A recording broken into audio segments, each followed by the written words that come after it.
Hello दोस्तों, आप सभी का स्वागत है आपका अपना यूट्यूब चैनल एस यूनिक मस्ती में। चलिए आज हम जीके जीएस सीरीज़ का कुछ अति महत्वपूर्ण प्रश्न लेके आए हैं। बिना देर के हुए हम जीके जीएस सीरीज की ओर बढ़ते हैं।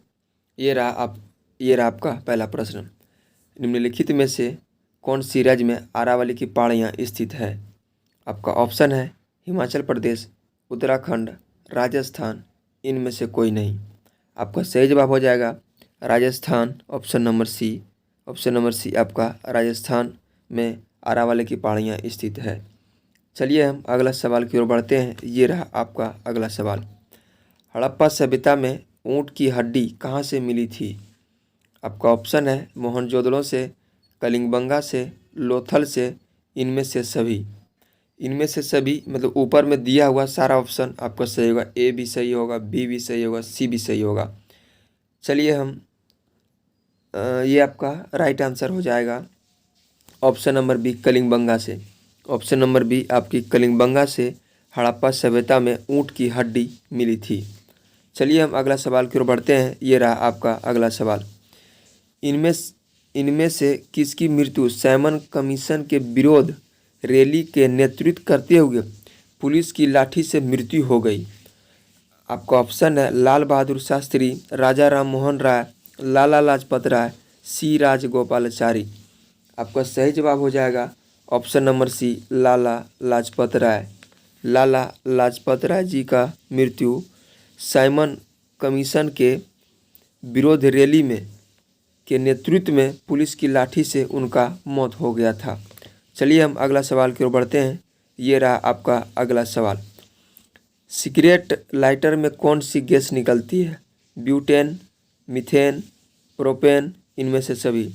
सिगरेट लाइटर में जो गैस निकलता है वो आपका कौन सी गैस है? आपका सही जवाब हो जाएगा option number A, butane gas निकलता है।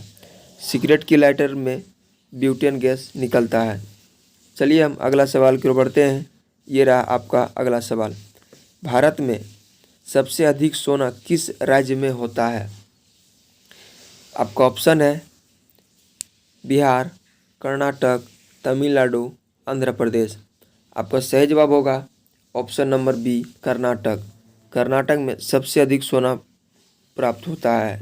कर्नाटक से सबसे अधिक सोना प्राप्त होता है। चलिए दोस्तों हम अगला सवाल की ओर बढ़ते हैं। ये रहा आपका अगला सवाल। भारतीय संविधान की कौन सी अनुसूची राज्य व्यवस्था में राज्यों और संघ राज्यों क्षेत्र के स्थान आवंटित से संबंधित है? आपका ऑप्शन है 5वीं अनुसूची, तीसरी अनुसूची, चौथी अनुसूची, छठी अनुसूची। आपका सही जवाब होगा ऑप्शन नंबर सी, चौथी अनुसूची। ऑप्शन नंबर सी चौथी अनुसूची। चलिए हम अगला सवाल की ओर बढ़ते हैं। ये रहा आपका अगला सवाल। संयुक्त राष्ट्र संघ कब अस्तित्व में आया? संयुक्त राष्ट्र संघ कब अस्तित्व में आया? 8 जनवरी 1918, 14 जनवरी 1919, 15 नवंबर 1950, 24 अक्टूबर 1945। आपका सही जवाब हो जाएगा 24 अक्टूबर 1945 को संयुक्त राष्ट्र संघ अस्तित्व में आया। संयुक्त राष्ट्र संघ 14 अक्टूबर 1945 को अस्तित्व में आया। चलिए हम अगला प्रश्न की ओर बढ़ते हैं। ये रहा आपका अगला प्रश्न। निम्नलिखित में से किसे भारत का नेपोलियन कहा जाता है?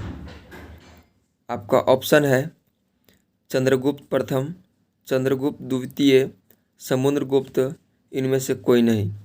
आपका सही जवाब हो जाएगा ऑप्शन नंबर सी, समुद्रगुप्त को भारत का नेपोलियन के नाम से भी जाना जाता है। भारत के नेपोलियन के नाम से भी समुद्रगुप्त को जाना जाता है। चलिए हम अगला सवाल की ओर बढ़ते हैं। ये रहा आपका अगला सवाल। दक्षिण अमेरिका की सबसे लंबी नदी कौन है? दक्षिण अमेरिका की सबसे लंबी नदी कौन है? आपका ऑप्शन है नील नदी, अमेजन नदी, सिंधु नदी, टेम्स नदी। आपका राइट आंसर होगा ऑप्शन नंबर बी, अमेजन नदी। अमेजन नदी दक्षिण अमेरिका की सबसे लंबी नदी है। सबसे लंबी नदी है। चलिए हम अगला सवाल की ओर बढ़ते हैं। ये रहा आपका अगला सवाल। मॉन्ट्रियल प्रोटोकॉल किससे संबंधित है? आपका ऑप्शन है वन्य जीव संरक्षण, हिमालय संरक्षण, ओजोन परत का संरक्षण, तटीय भागों का विकास। आपका सही जवाब होगा ऑप्शन नंबर सी, ओजोन परत का संरक्षण से संबंधित है। मॉन्ट्रियल प्रोटोकॉल ओजोन परत के संरक्षण से संबंधित है। चलिए हम अगला प्रश्न की ओर बढ़ते हैं। ये रहा आपका अगला प्रश्न। प्रसिद्ध भारत छोड़ो का प्रस्ताव किस तिथि को पारित हुआ था?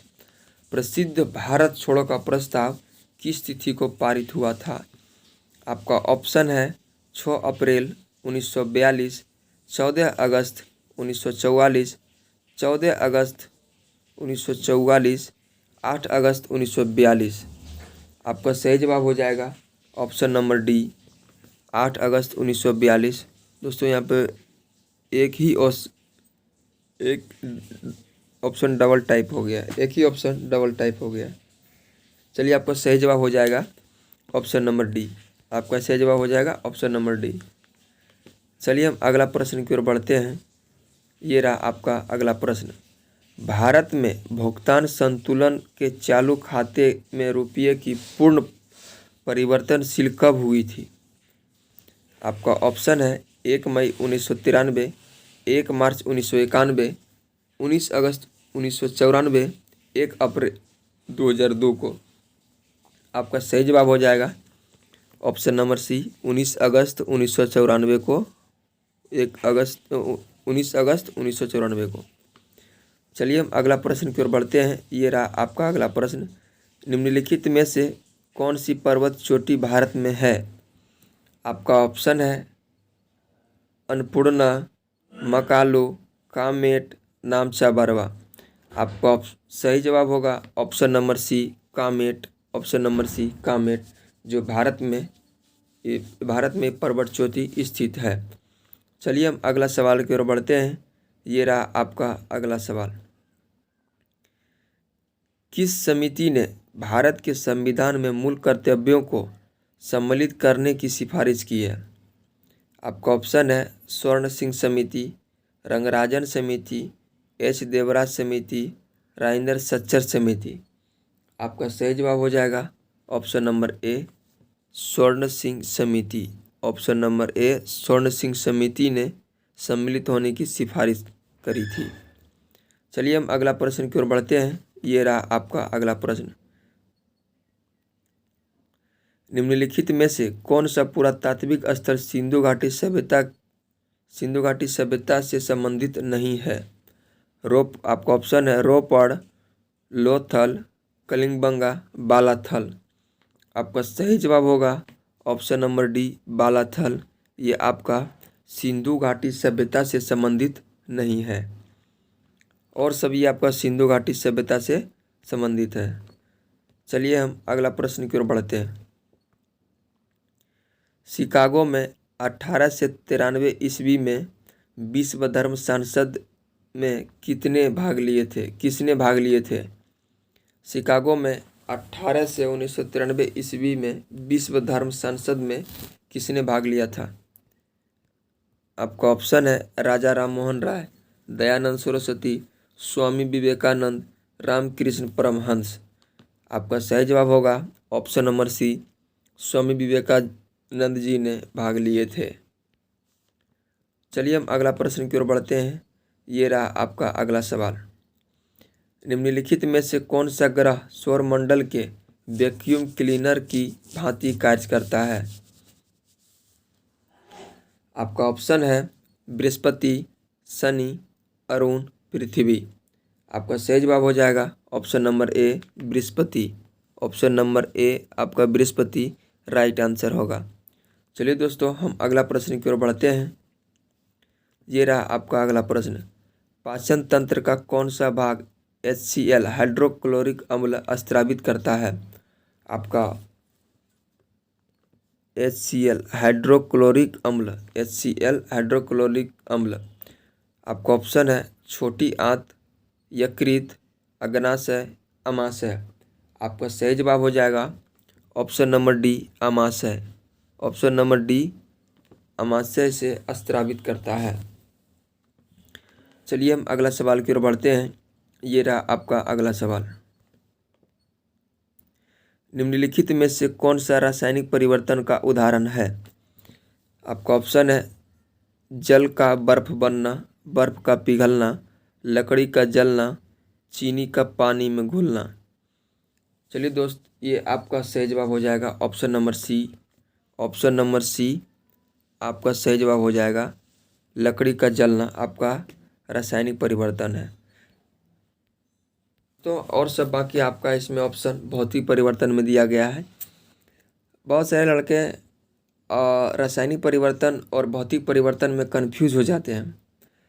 आप सिंपल वे में याद रख सकते हैं। रासायनिक परिवर्तन वे है जिसे हम पहली क्रिया को दूसरी क्रिया में बना सकते हैं और फिर दूसरी से पहली क्रिया में रासायनिक परिवर्तन को नहीं बना सकते हैं।